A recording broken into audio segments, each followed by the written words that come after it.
He received many major awards and honors, one of them the Ellis Island Congressional Medal of Honor. And he's active in many philanthropic activities. He's made many substantial donations to hospitals, museums, universities, schools, medical research foundations, programs for disadvantaged children, and programs to reduce crime. It's my honor to introduce Bill Koch as the speaker this morning.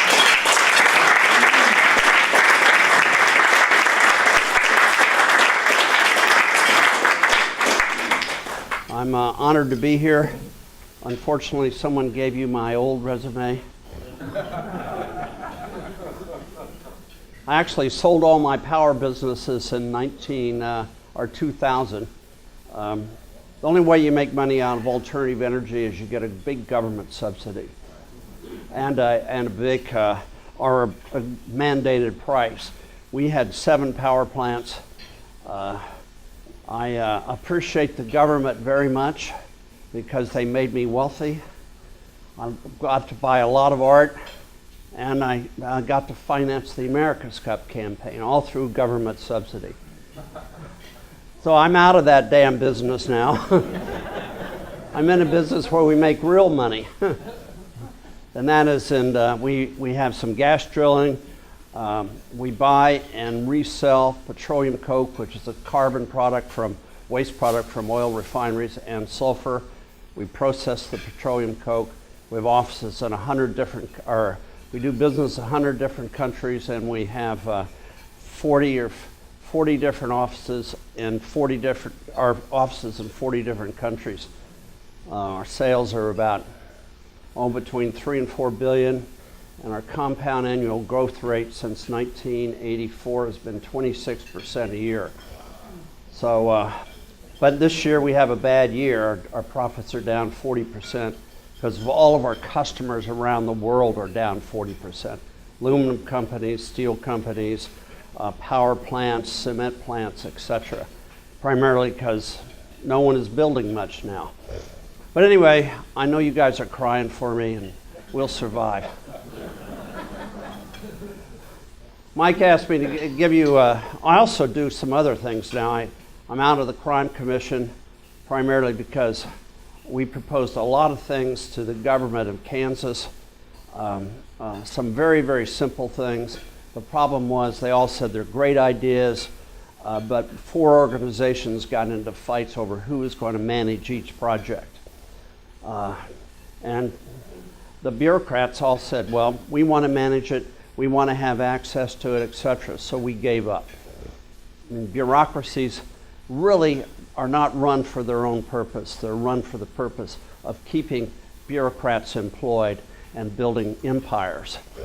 So anyway, I've become much, much more libertarian in my old age. But I've done some crazy things. I'm doing some crazy things now. For example, I'm building a western town on my ranch. It's haunted now. I won't tell you who the ghosts are. But I have a few there. We started a school, Oxbridge, which is a nice a bunch of students over here who come from it. We thought we'd do something very unique. We'd start a school in which we put students first. Most schools, students are last, and the parents are treated like mushrooms. You know what a mushroom is? It's something that's kept in the dark and fed manure. So, you know, most schools are run either for the benefit of the teachers union or for the benefit of of the staff. But our school, we said, all right, we're going to run it for the benefit of the kids, and we're going to put all the money in terms of education and teachers, and not into bricks and mortar, because we were able to get the Jewish Community Center in West Palm Beach at a very good price, and so we said, let's buildings don't teach. What teaches are great teachers. So we now have 450 kids after our 3rd year, and we had 700 applications last year, and we took only 150. So we've got a great start on that. That's very, very proud of that. Well, anyway, Michael, I asked him, what do you want me to talk about? You want me to talk about fake wine? And porn stars that sell fake wine? I can tell you that another day. He said, no. You want me to talk about the West? No. What I want you to talk about, or you want me to talk about the mistakes that I've made in my life? I actually made a talk to the business school students at the University of Alabama on all the bloody mistakes I made. And I filled up an hour and a half. I only covered a small portion of them. Maybe I'll talk about that another day. During the America's Cup, I used to say to our crew, any mistake is good if three things happen. Number one, you admit it. Number two, you learn from it so you don't do it again. And number three, you don't sink the boat. Last one is most important. But anyway, I don't want to brag about my business because we've had ups and downs and a lot of different things going on there. But I wanted to, and right now the America's Cup is going on. How many of you all are following the America's Cup? Well, a few of you. It says we're not doing a very good job of publicizing it. But I thought I'd talk about that because there's some very, very good examples that come from that. The America's Cup is, first of all, a race of technology, a race of management, a race of teamwork, a race of deviousness and cleverness, and then particularly a race of money, and only lastly is it a sailing boat race, incidentally I should say, because you need to do all those things in order to win. As a matter of fact, there's a guy now, Larry Ellison. You all have heard of Larry Ellison? He has a company called Oracle. You know what Oracle stands for? If you spell it out, O-R, it stands for one rich a-hole called Larry Ellison. How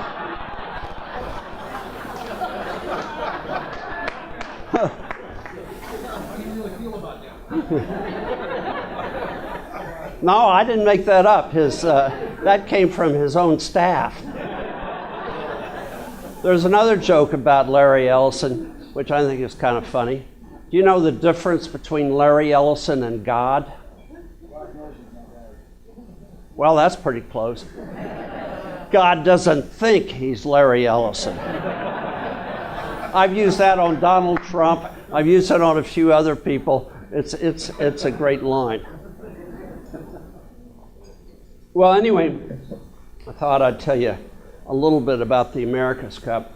The Cup was the New York Yacht Club first won the Cup in 1851. Since then, there have been 34, not counting the first race, America's Cups going on right now. I was lucky enough to win I've forgotten which one I won, but I won it in 1992. I think it was the 25th or so. It's the New York Yacht Club held it for 132 years. Have the longest winning streak of any team in the world. And it's the oldest trophy in the world.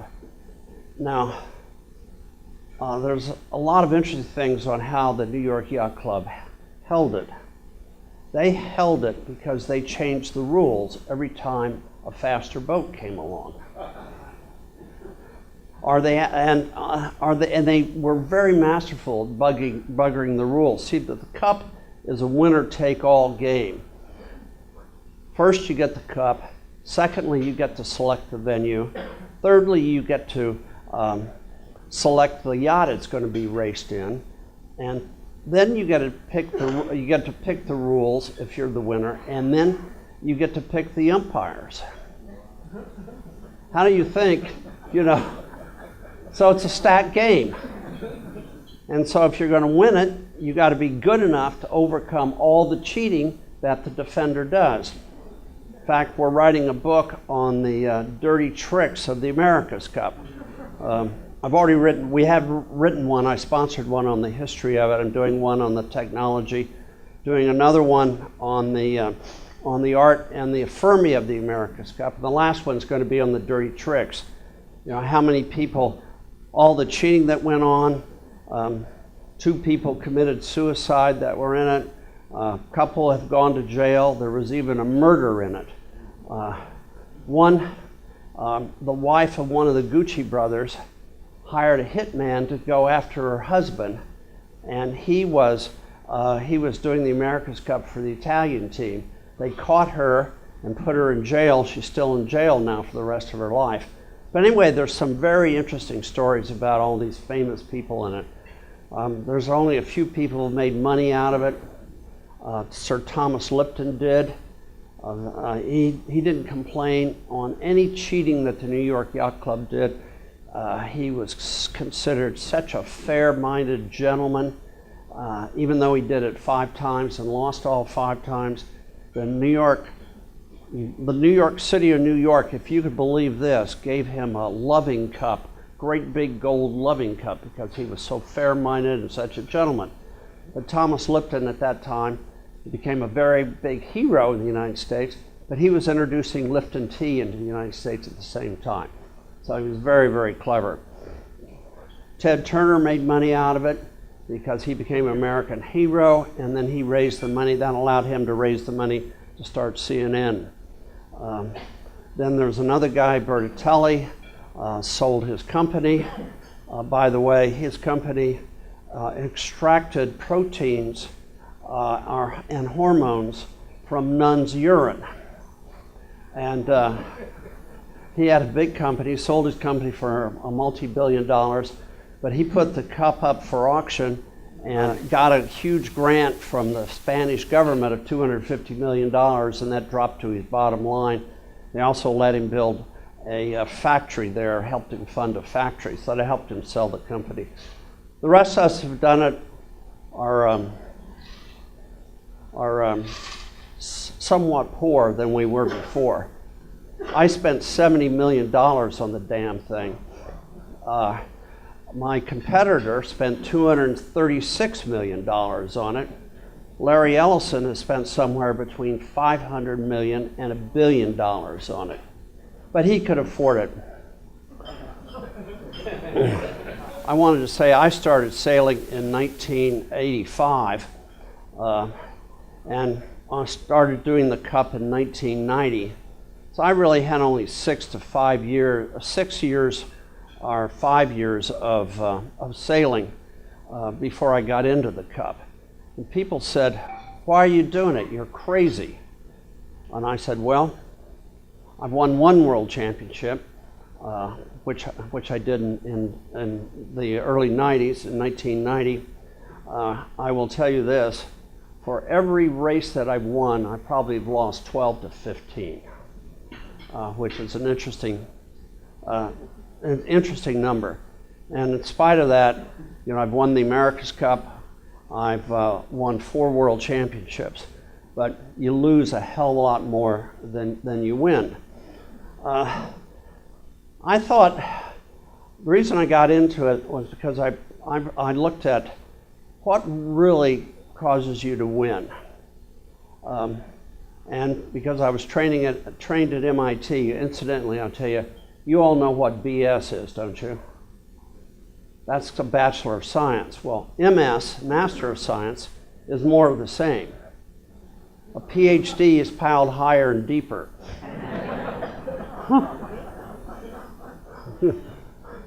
Well, anyway, at MIT I learned 2 essential things. You know, I can't write a differential equation now.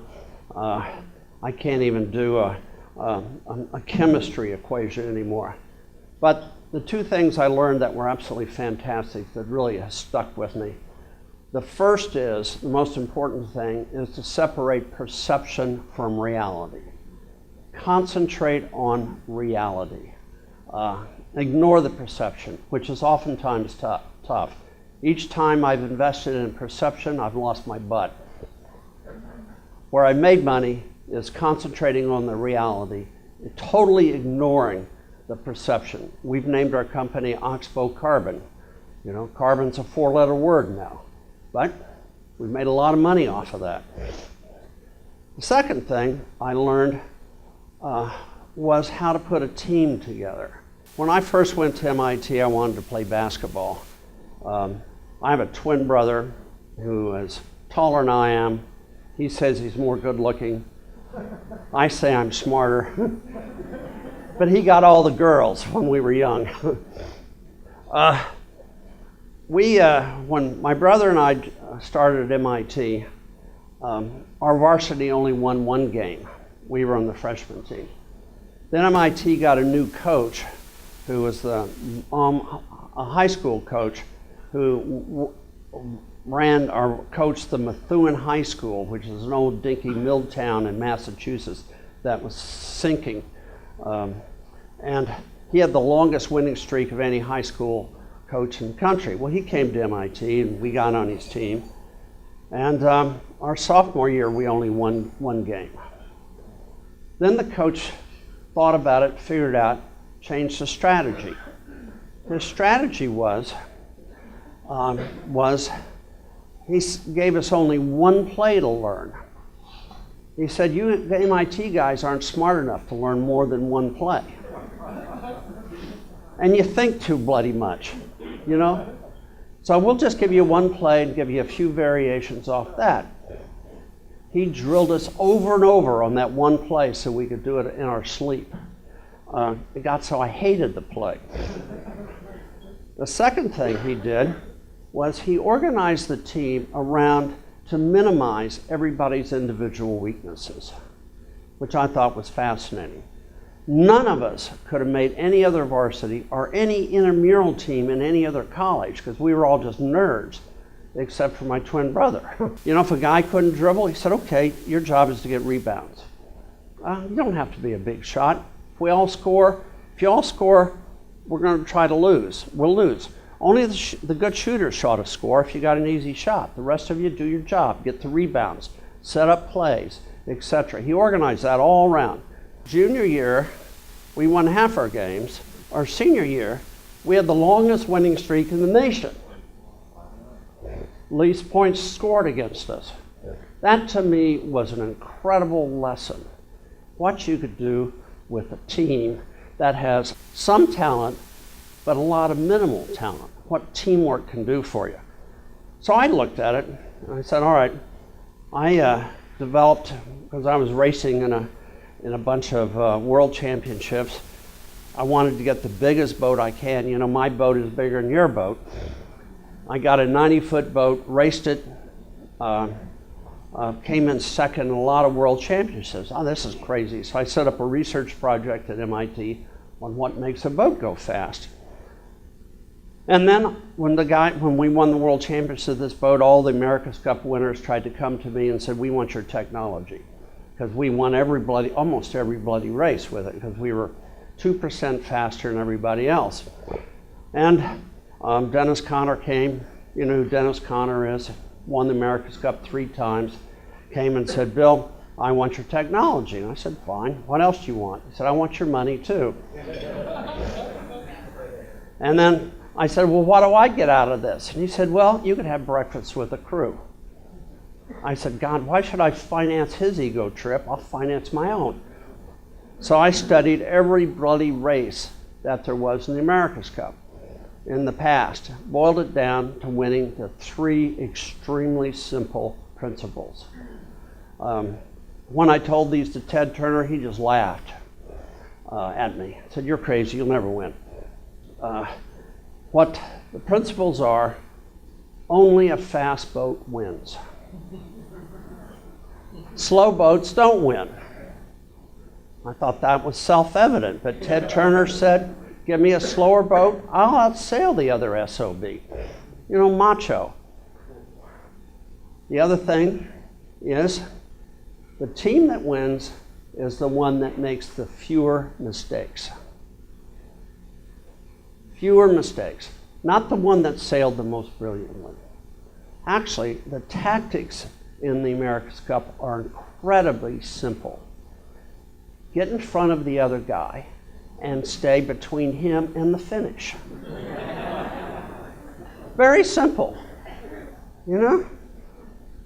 You don't have to predict the wind. You don't have to do anything. You don't have to have all these fancy maneuvers. You just have to make no mistakes and get in front of the other guy.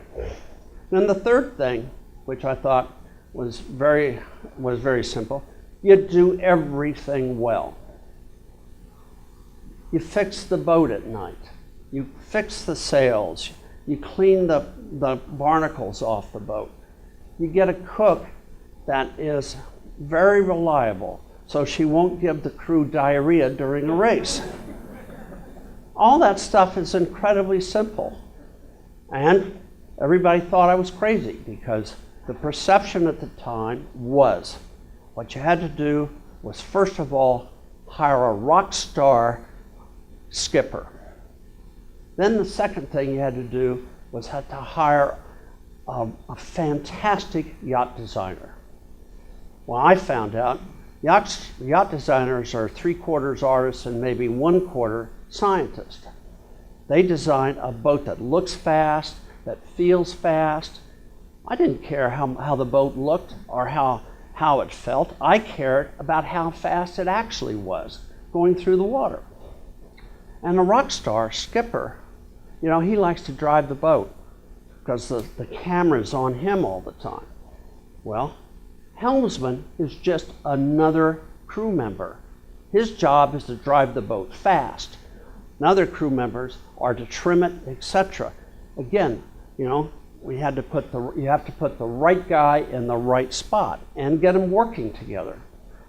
And I said, you know, the skipper's job, his job is to make sure everybody else does his job well and that the organization all works together.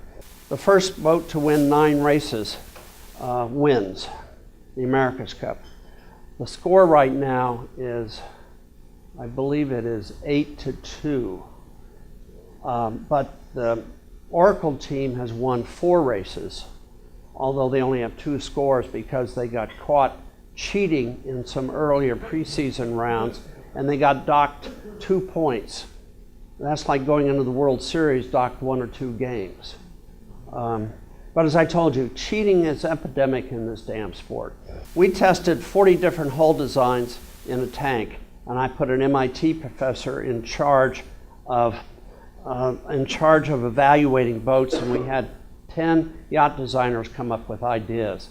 But we let the tank be that would determine how fast the boat would go. Had to build 26-foot models, drag them through the tank, find out which one was faster. We then tested 120 different keels in the wind tunnel. So as I said, boat speed is a science. It's a function of aerodynamics and hydrodynamics. So I said, I'm going to focus all on that. We had 600 people try out for our team. We selected 34. We ended up cutting 3 of the very best sailors in the world from the team. You know, that's like cutting Michael Jordan from it, or LeBron James from your team. Now the reason we did that is because we said what wins is the team. No individual can win it for you, but he could lose it for you by one guy broke a mast. $300,000 mistake. We even put 2 guys who had never sailed before on the boat and the final team because it was far easier to train someone to be a good sailor than it is to take a superstar and train him to be a good team player with a good attitude. Much easier just to cut him from the bloody team. We had crew meetings every day. And in that time period, 18 months, we sailed probably 350 days. We sailed on Saturday and Sunday. We sailed on New Year's Day. We only took 4 days off at Thanksgiving and 1 day off at Christmas. Some of the crew would work out every morning, 6 days a week, from 6 to about 8. 2 hours of workout every day. muscle training, the whole works, aerobic training. And some of the guys got complaining about that. I said, well, look, are you dedicated or not? If you're going to be dedicated, you want to be on the team, that's what you got to do. Dennis Conner used to say, you got to be committed to the commitment. The crew would say, you should be committed for being committed to the commitment.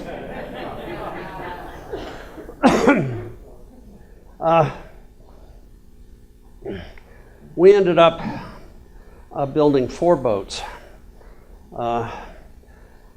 One much fun. 2 boats we were dead wrong on. The last 2 we were right on. In fact, there was a World Series championship a year before the Cup. We entered that with 2 boats. We were entering against 10, 12 other boats. Well, we came in, one boat that I was on came in dead last. The second boat came on next to dead last. Our crew was incredibly demoralized. And I looked at it and said, guys, you know, I think this is great. They said, why? I said, look, we found out what not to do. We found out also what we have to do to win. You know, we made a bunch of mistakes, now we're not going to make them again. We know what we have to do to get a fast boat. We know how we have to make sure the boats don't break during the race, etc. Well, so we spent the next 6 months solving all those problems. In fact, I would say during one period of time, I'll tell you this funny little story, the press was really mocking me because they said, here's an amateur going up against the very best sailors in the world. It's like someone going into the ring with Mike Tyson. They called me a buffoon, a hick from Kansas, a nerd, every bloody thing you could think of. And the press was rolling in it. One guy said I should get off the boat. And finally one day, you know, I came down into my into a crew meeting. And by the way, those crew meetings were very important, but I'll tell you why in a minute. I put a bullseye on my back. I said, you guys are lucky. And they said, why? I said, because you have me to take all the arrows from all the press and turn around and show them my bullseye. Then I said to you, guys, I know, I'm just an amateur sailor, but I'm on this boat for 3 reasons. I'll tell you what they are. Reason number 1 is I'm paying for everything. I'm going to do what I damn well please. It's better to be blunt and honest, you know. Secondly, I'm not the worst sailor in the world because I've won 1 championship. I'm not the best. A lot of you are better than I. And that's true. But, as I said, I'm paying all the money. Third reason is, if I'm on the boat, I can see what's going on. And I'll tell you a funny little story about that. There was a Texas Ranger, or there was a Mexican bandit who in the 1800s robbed about 5, 6 banks in Texas. So they couldn't catch him. So the Rangers sent their very best tracker, very best ranger after him. After 6 months, he finally caught him in his hometown. And he handcuffed the bandit to a tree. The bandit could only speak a little English. He would, say, hold up, hands up, give me your money, fill up this bag. That's all he could say. Well, so the ranger went into the local village, found a banker, head of a bank, who had gone to the Harvard Business School, and said, would you come out and translate? He said, sure. Brought the banker out, said, ask the bandit his name. Ask him. He said, his name's Jose. Ask him where he hid the money. The banker asked him, and Jose shakes his head. Then the ranger, he said, Jose's not going to tell you.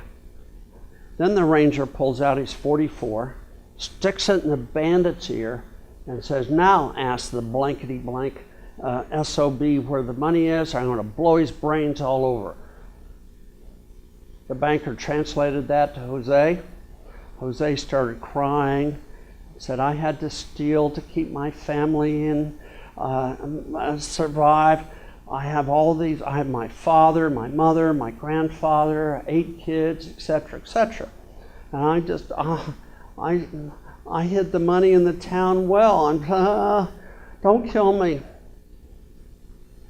Then the banker looked up at the Texas Ranger with tears in his eyes and said, Jose says he's not afraid to die.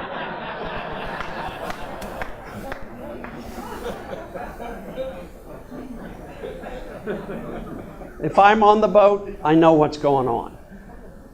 And I don't need interpreters. Everybody that we found that was on our team had some sort of hidden agenda. That's natural. We even had one guy who was making sales. That was his business, and we recruited him for it. But he wanted to put his sales on our boat, because if we won, he'd get the glory from it, help his business. We found him one day sneaking, putting we told him to put the Sobstead sail on. He said no, or he said, okay, I'll put that on. Then all of a sudden, his sail, the North sail, shows up on the boat. Well, that's natural. One person wanted to do a round the world race. So she was writing a report about how to do the round the world, raise money for it. I said, God, guys, this is getting back to the meetings. Every day I had to tell the crew, we're here for one reason only. That's to win the cup. We're going to win it within the rules. But if you guys have another agenda, you either put that down at the bottom of the priority, you get out of here. Because otherwise, we're going to lose. We have to all be focused on the same thing. I had to say that every bloody day.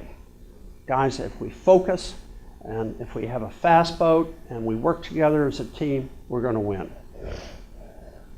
Well, anyway, I'll tell you another couple of things, and I'll get on to another subject.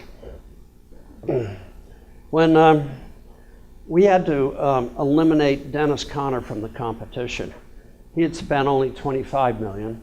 We had spent $70, and our crew was screwing up. We were in the finals of the elimination of the 2 defenders on see who was going to get into the cup. And we had some crew bickering going on. We lost 3 races. So I decided to have what we have in Kansas is a come to Jesus talk with the crew.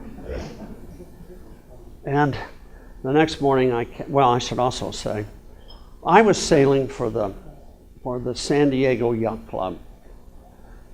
Those guys, though, the San Diego Yacht Club was so prestigious that they said they would only give us and me a temporary membership so we could be members, and then when the cup was over, we would not be members. I said, God, if I'm spending all this money out here to win the cup for you, I'm going to join your damn cup or I'm going home. So they gave me a membership. And then they wouldn't serve my crew at their bar. And we were fighting for them. These yacht clubs get extremely parochial and self-aware and self-inflated. Well, anyway, we were tied with Dennis, and the next day we were going to have this race. That was going to, it wasn't the final race, but it was close to it. Well, at 4 a.m, I woke up, because there was a pep rally on my front lawn for Dennis Conner, right under my bedroom window. They woke me up. Dennis lived about a half a mile up the road from me. And I had a big sculpture on there, a big Botero sculpture with, huge breasts sticking out. They put a brassiere on her and said, "Go Dennis." Well, anyway, so I went into the crew meeting in not a very good mood. So I gave a come to Jesus to the crew, and I said, guys, we're losing. We're making mistakes. Buddy Melgus, who was the helmsman, has won 15 world championships. I said, Buddy, you're talking too damn much. Shut up. Don't talk. You're trying to tell the trimmer what to do. You concentrate on your job. Went through everybody and gave that kind of reaming out. Well, we went out on the water. There was dead silence. Everybody was mad. We lost the damn race. Now we were down. Had 2 more races to go. So I said, okay. That come to Jesus session didn't work.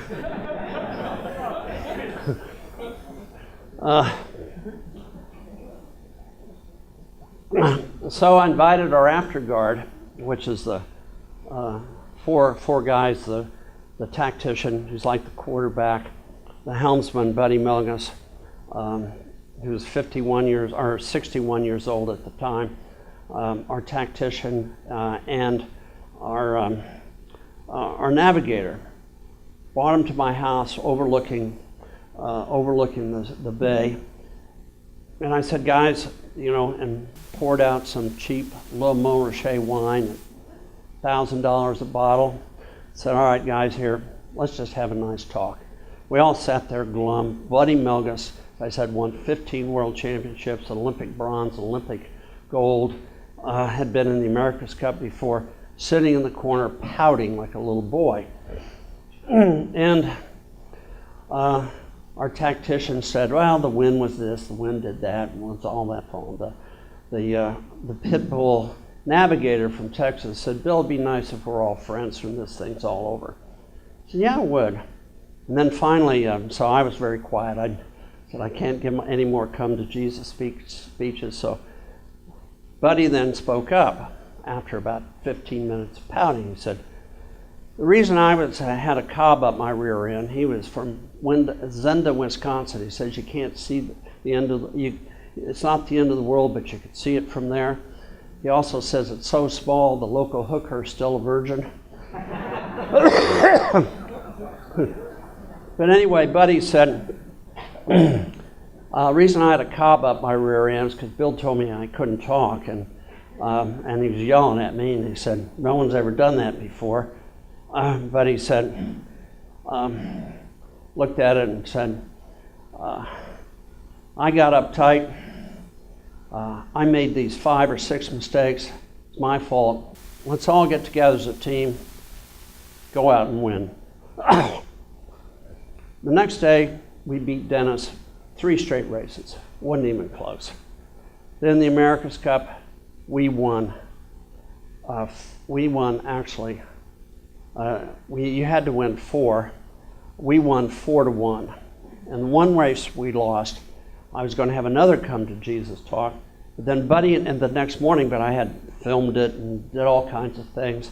And Buddy came in and said, Bill, I'd like to start off. I said, no, Buddy, it's my meeting. He said, no, it's mine. He and I argued for a while. Then I said, okay, why do you want to talk, Buddy? He said, because I made 20 of the 25 mistakes. I said, okay, Buddy, it's your meeting. But I found that if a man like Buddy Melgus, who's, Mr. Sailing, could put his ego below the ego of the boat, then we had a really good chance of winning. We used to say, if we win, everybody's a hero. If we all try to be a hero, we're all going to lose. Well, after that was over, I gave a whole bunch of speeches about it. I'll even say I got so damn many speeches requests that I was spending all my time talking, and so I finally said I'm going to start charging. I charged $1,000, then $2,000, then I finally got it up to $25,000 for a speech. Then I had 3 customers. One was Bell South, one was the Air Force Academy, and one was a high-tech company. Then I had no ones after that. I priced myself out of the market. But I'll tell you something about the women's team, which is a very interesting management issue. Everybody wanted me to come back and do the America's Cup, and I said, why should I? The only place I have to go is down or sideways at very best, because I was unique. I won it on my first try. The odds of winning the America's Cup are only 1 in 7. pretty damn lousy odds. But I did it, I figured out my odds were much better because I approached it completely different than the perception and from reality. So, but no one wanted to pay me for all my equipment and things, so I finally said, all right, I think I'll have a little fun with this. I could jazz it all up by making an all-women's team. And I decided on the all-women's team because we had one crew member, Dawn Riley, who did her job on the boat better than any man did. She was terrific. There's some funny stories about her, but because there are young people in the room, I won't tell them. But she's quite a character. So we recruited 35 outstanding women athletes. Our coaches at the time that I set up said, well, we can't have any older women because this is really a physical game. So we got to train these women and get them to really strong. So we put them through the same physical fitness program that we did.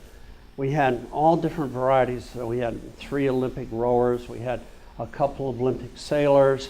We had one woman who is an Olympic weightlifter.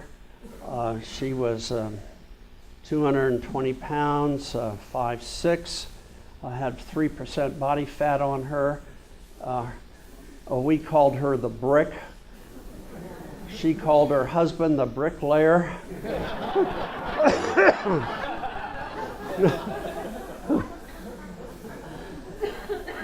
And I put other people in charge, and I put in the middle management, I put men in charge, the previous men who won. Well, we ended up, the women ended up being, because we all thought their biggest problem was their strength. Well, we found out that they were stronger than all the other men's teams. They could out-tack them, they could out-handle the boat. We found some other things that were very interesting. We found that they got the chores done twice as fast as the men did. It only took them an hour to get the boat, or half an hour, take the men about 2 hours, because the men would argue over what had to be done and how to do it. We found out they bonded as a team together within 2 weeks. It took our men's team a year and a half to bond together as a team. But we found out some other things. We found out we couldn't manage them. I'll give you some interesting examples. I went and sailed on one boat, and we had this brilliant tactician who had won a silver medal in the Olympics. She were a boat behind or a boat ahead, she'd freak out and start blaming the other women what was going on.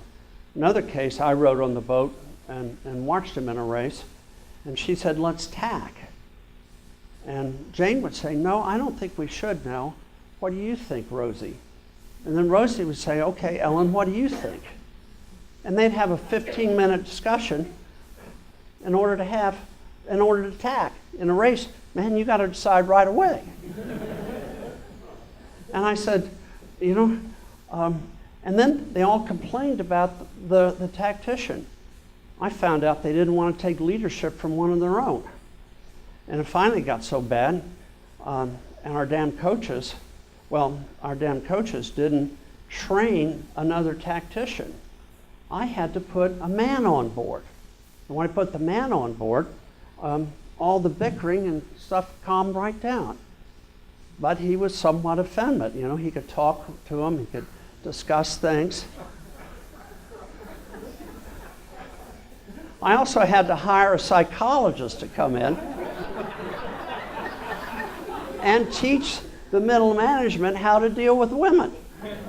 You know, for example, we had this trainer who had been the trainer for the San Diego Padres for 15 years and was an ex-Marine. And he one time saw Jane doing some push-ups and she couldn't do it. He said, what's the matter, Jane, you're a damn baby? You know what he would do to a man. And she started crying and ran out of the room. So I had to bring in the psychologist, and the psychologist said, now, Dick, you don't yell at her. What you do is you get on the floor and show her how to do it. He did that, and all of a sudden Jane said, thank you, Dick, very much. Then the women, if they were upset about something, they'd come into the coach's office and start complaining. The coach would say, okay, that's right, here, let's how we're going to fix it, blah, blah, blah. The one would cry, you're not listening to me, you're not paying attention to my feelings. So I had to bring in another psychologist for that. Well, what we found out was the women did exceptionally well. They came in essentially third. But they could have won, or they couldn't have come. I don't know if they could have won or not, but they could have made it to the cup. They got beat by Dennis in the last race. They were tied with him to the last race. And then they lost because the tactician made a bad call. But what I found out, we made a huge mistake because I put men in charge and no women in the upper management. Also, the men didn't know how to communicate with women. So now in my organization, we have women in our middle level management, and we hope to promote some that are in the upper level management. But women and men can make the best possible team because women bond together quickly. They reduce the intramural competition. They support one another. The problem is they just don't want to take leadership for one of their own. But see, men always want to fight to who's going to be the top dog. Women all work together as a team. So, but the biggest problem is communications. Men and women speak different languages. I know that. I'll tell you something. I said to my wife, I went away for a week, and I said, Bridget, while we're gone, let's both figure out what we could do to make our relationship better. You know, you can never have a perfect relationship. I said, I'll think what I could do, you think what you could do. Well, I came back and told her a few things I could do, and I said, now what do you think? She said, I think I ought to tell you what to do more often.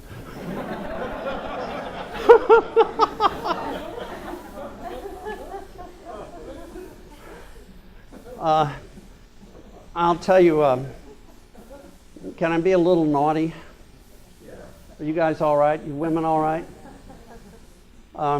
People now ask me, what was it like winning the America's Cup? And I apologize to you students. My wife, I'm glad she's not here. They ask me, what's it like winning the America's Cup? My answer now is, it's like having 1,000 orgasms all at once. Now I wish I'd saved a bunch. Well, anyway, I'm sorry I talked so bloody long, but does anybody have any questions? Or? Yeah. You have a great collection of the cups. Did you continue adding to the collection after, for the last 10 or 15 years?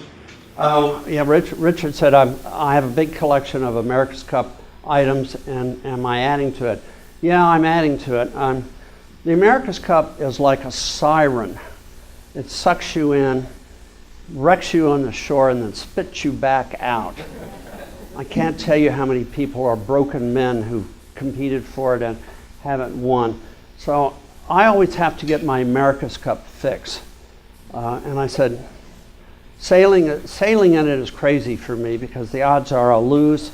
But I'm already a has-been, but as Dennis Conner said, it's better to been a has-been than a wanna-have-been. But what I do now is I publish these books about the America's Cup. I go out and watch the Cup for a couple of days, then come home, and then I have a huge collection of it. My collection, I'll brag for a minute, because I don't quite get along with the New York Yacht Club, even though I'm a member, because I like to be blunt about all the cheating that has gone on in the Cup. But anyway, I have a better collection than they do, and eventually I'm going to put it all into an America's Cup museum. Yes? You spoke this morning about the America's Cup, but you have so many other accomplishments. What's your proudest? what's my proudest thing after the America's Cup? Well, my 6 kids.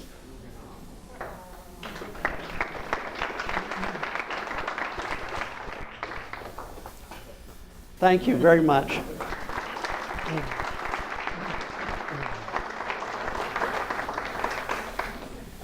Thank you so much, Mr. Koch. It was amazing to share your successes and your part of your journey. Give another big hand for. Thank you. Now, as a token of our appreciation, I have a book for you, Inspiration, 365 Days a Year by Zig Ziglar. I know, I mean, even people like you, I mean.